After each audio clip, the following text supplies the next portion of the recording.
Selamat pagi kawan-kawan, apa kabar semuanya? Semoga kita semuanya tetap dalam keadaan sehat. Nah teman-teman sekalian, di Indonesia ini kita memiliki banyak sekali komedi-komedi top seperti Sule, seperti Niji, seperti Indro. Banyak sekali komedi-komedi yang bikin kocak, Mongol, dan sebagainya. Nah ada satu komedi juga yang tidak kalah kocaknya, yang bisa bikin ketawa sakit perut. Siapa lagi kalau bukan Marcel namanya. Nah momen ini terjadi saat acara Rakernas Partai Golkar yang ada di Bandung. Ketika saya melihat, saya memperhatikan videonya, memang sangat bikin ketawa luar biasa. Bahkan di sana Bapak Erlangga juga ketawa. Semua kader-kader Golkar pada ketawa menyaksikan video, menyaksikan stand up yang dibawakan oleh Marcel. Seperti apakah stand up-nya? Mari kita lihat sama-sama. Assalamualaikum warahmatullahi wabarakatuh. Shalom, Om Swastiastu, nama budaya, salam kebajikan, Sampurasun Bandung. Wow, ramai sekali hari ini ya, kuning semua. Saya berasa main di UI hari ini. Saya senang sekali perkenalkan, saya Marcel Widianto, calon kader dari Partai Golongan Karya. Harapan aja. Ya kalau nggak jadi kader ya jadi anggota KPPS lah. Saya ingin menyambut dulu untuk ketua umum saya. Selamat siang Bapak Erlangga Hartarto. Mantap sekali. Respect Pak. Perkenalkan saya Marcel Widianto. Ini pertemuan kali kita yang kedua ya Pak ya. Sama dengan pilihan saya nomor 2 Pak. Dan juga ketua penyelenggara Bapak Tantowi Yahya. Dan juga ada Kang Ridwan Kamil. Wais, habis ketemu dengan Kang Ridwan aja kemarin ya. Dan juga ada, wah ini yang terbaik ini. Bapak Dityo Aryo Tejo yang sudah membawa timnas ke-16 besar Piala Asia teman-teman. Itu adalah satu-satunya pengalaman dari timnas yang bisa meloloskan di 16 besar. Dan jujur saya hari ini senang sekali bisa bermain di acara Golkar. Karena memang saya adalah orang yang hidup dari karya. Sesuai dengan namanya golongan karya. Dan di dalam kata Golkar itu ada huruf R. Yang artinya pasti rakyat teman-teman. Pasti rakyat hari ini. Dan tadi saya sudah dikasih tahu bahwa memang Partai Golkar adalah partai tertua di Indonesia. Betul gitu ya. 60 tahun Golkar sudah membangun Indonesia. Dan bisa diibarat kata PSI kalau ketemu Golkar pasti akan cium tangan nanti kan. Lebih tua soalnya. Lebih tua Pak. Iya Pak. Dan kenapa hari ini saya datang dengan PD untuk memakai rompi kuning ini. Karena memang saya adalah orang yang tidak ingin janji-janji daripada para politisi ataupun caleg-caleg yang hanya janji. Tapi saya ingin bukti. Kemenpora sudah memberikan bukti bahwa voli Indonesia dan basket Indonesia 20 tahun mereka tidak akan dapat gelar. Tapi ketika ada Bapak Dityo Aryo Tejo mereka mendapatkan gelar teman-teman. Dan juga bukan cuma itu, kita punya juga ada pemain voli kita yang terbaik yang berhasil menjadi MVP di Korea. Siapa lagi kalau bukan Megawati? Tepuk tangan dong. Respect Pak. Ada Megawati main voli Bu. Iya ibu pandangannya beda ngeson ibu beda. Megawati main voli ada, bisa di searching Bu. Dan kenapa saya hadir ke sini karena Menteri Perekonomian kita sudah membuktikan bahwa kita bisa survive di COVID-19 kemarin teman-teman. Di tahun 2022 Bapak Erlangga Hartarto sudah membuktikan bahwa Indonesia bisa memiliki kenaikan ekonomi sebanyak 5,31%. Itu terbanyak semenjak 2014 teman-teman. Mantap ya Pak ya. Cocok saya ini bisa masuk Golkar Institute Pak. Kang Ridwan, Bu Putri, ya. Masuk Pak. Masuk banget saya. Pilihan nomor 2, anak saya udah 2, kurang 2 apa saya kan? Dan hari ini saya memang sudah mendeklarasikan bahwa saya memilih nomor 2 untuk Pak Prabowo Subianto dan juga Mas Gibran untuk menjadi presiden dan wakil presiden kita, teman-teman. Itu membuktikan bahwa kata Pak Prabowo, ketika jatuh bangkit lagi. Dan itu yang saya rasakan. Saya adalah anak yang terlahir dari keluarga yang miskin, teman-teman.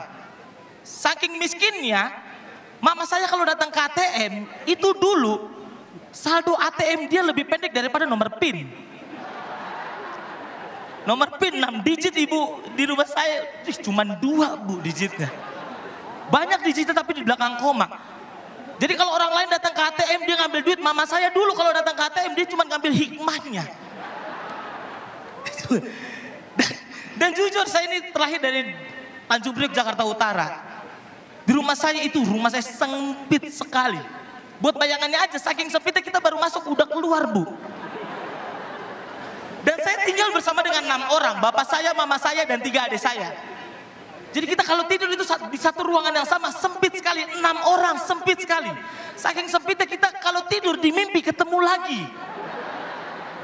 Kita ngobrol lagi pak, kita berantem lagi di sana. Dan kita tidur bukan cuma sama keluarga tapi sama motor. Ada yang pernah ngalamin tidur sama motor? Karena menurut ibu saya harta yang paling berharga bukan anaknya tapi BPKB. Anaknya nggak sekolah tapi BPKB-nya sekolah. Itu yang terjadi. Tapi ketika Bapak Erlangga Hartarto menjadi seorang Menteri Perekonomian, ekonomi saya juga naik. Itu membuktikan meskipun Golkar adalah partai tertua di Indonesia, tapi anak muda tetap dilibatkan di dalam Golkar. Cair. Tidak semua orang yang bilang kayak gini semua ada uangnya pak. Tidak semuanya.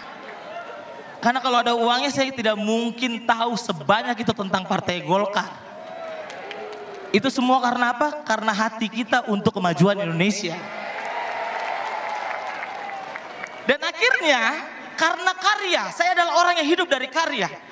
Karya stand up komedian saya, akhirnya saya bisa merubah semua stigma orang-orang. Pak Prabowo dan juga Mas Gibran selalu bilang ketika dijelekin senyumin aja.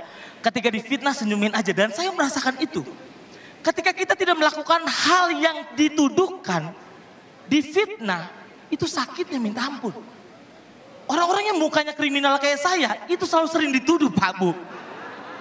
Saya kalau nongkrong, kalau ada barang yang hilang, tentu orang-orang kayak saya yang dituduh. Padahal yang hilang barang saya. Tetap saya yang dituduh Kak. Tetap. Tapi saya nggak pernah membahas semua itu. Saya cuma hanya membalas dengan karya. Marcel Widianto sekarang bukan orang yang hidup dalam kemiskinan lagi. Sekarang saya sudah menjadi rich people teman-teman.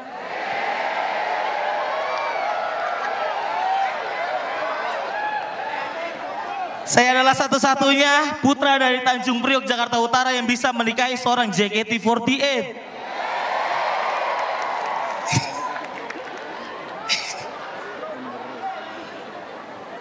Dan saya adalah seorang dari Jakarta Utara yang pernah mendekati janda tercantik Indonesia. Siapa lagi bukan Selin Evangelista.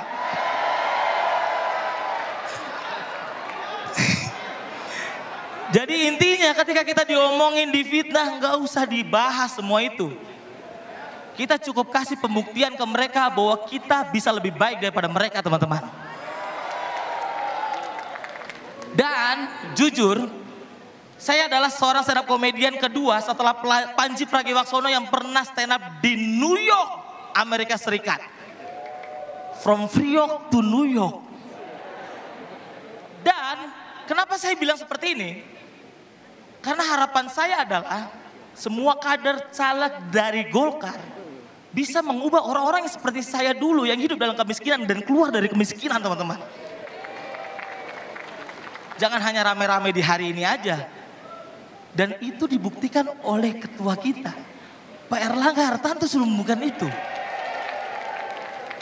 Dan menurut saya teman-teman semuanya, kita bisa berubah. Tapi bukan merubah semuanya. Kita bisa merubah untuk melanjutkan apa yang dilanjutkan oleh Pak Jokowi dan menyempurnakannya teman-teman. Bagaimana Pak? Cocok Pak? Masuk ini. Bisa ya kan?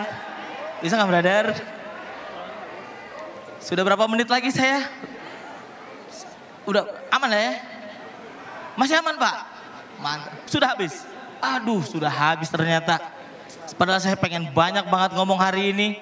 Hari ini memang saya sudah habis untuk membicarakan semuanya. Tapi saya akan bisa membantu buat teman-teman semuanya untuk membantu orang-orang yang susah keluar dari kemiskinan. Jujur hari ini Pak, saya belum dibayar dan lain sebagainya. Tapi sampai detik ini belum. Bisa dicek mutasi rekening saya. Tapi dengan hati Pak, saya pengen membantu Golkar untuk membantu teman-teman saya. Jadi ada pantun terakhir dari saya. Pagi-pagi saya naik dokar. Yang bawa dokar pasti manusia. Terima kasih Partai Golkar yang sudah membuat Indonesia menjadi lebih baik. Saya Marsha Widianto, calon kader dari Partai Golongan Karya. Teman-teman semua sudah melihat begitu luar biasanya penampilan memukau dari saudara Marcel ini, yang bisa membuat para kader Golkar ketawa terbahak-bahak, termasuk Pak Ketua Umum Bapak Erlangga. Banyak sekali hal-hal menarik yang dia sampaikan yang membuat semuanya ketawa. Nah itulah video yang saya bagikan bagi kita semuanya. Semoga bermanfaat untuk kita sekalian. Selamat siang.